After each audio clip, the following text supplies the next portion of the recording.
Welcome back to Health Tech Explorers. Today, we'll demystify one of biostatistics' most used and most misunderstood numbers, the p-value. You'll find p-values in every clinical trial, drug study, and medical paper, but what do they really mean? Why does a p less than 0.05 matter so much in healthcare research? What is a p-value? A p-value is a probability. It tells us how likely it is that our study results, or results even more extreme, could have happened purely by chance, assuming the null hypothesis is true. The null hypothesis is a default assumption. There's no difference between groups.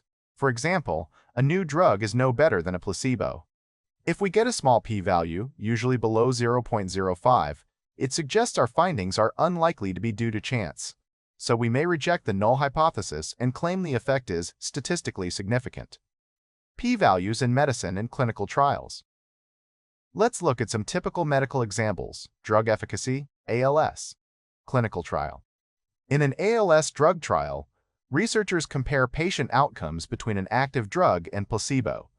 If the survival rate is higher in the drug group and the analysis yields p is 0.01, that means if there was no real effect, seeing a difference that large or larger would be expected just 1% of the time purely by chance. Strong evidence the drug really works. Antibiotic prophylaxis. After surgery, a trial compares extended versus standard antibiotic regimens in thoracic surgery. If p is 0.26, that means a 26% chance results as extreme as those observed might happen due to random variation. Not significant, so researchers concluded the new regimen didn't outperform the standard. If p is 0.01, that would mean only a 1% chance. The results are random, so the difference would be statistically significant. Comparing response rates between groups. Suppose two treatments show response rates of 20% and 25% with p 0.74. This high p-value says the observed 5% difference could easily happen by chance. There's no strong evidence of a real effect. How to interpret the p-value? Thresholds, or alpha levels. The most common cutoff is 0.05, or 5%, if p less than 0.05. Findings are statistically significant.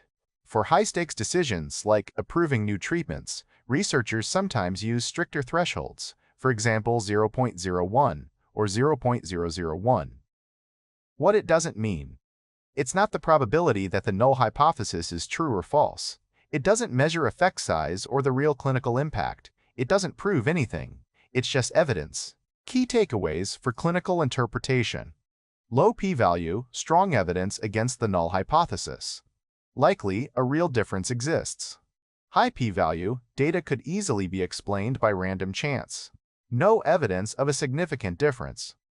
Always interpret the p-value together with effect size and confidence intervals for a complete picture.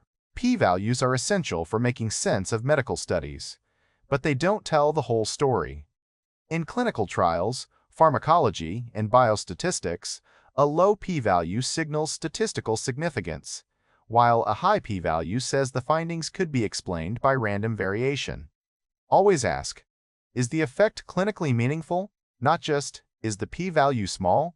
If this helped clarify the p-value puzzle, give us a thumbs up, subscribe to Health Tech Explorers, and stay tuned for deeper dives into the stats that drive medical innovation.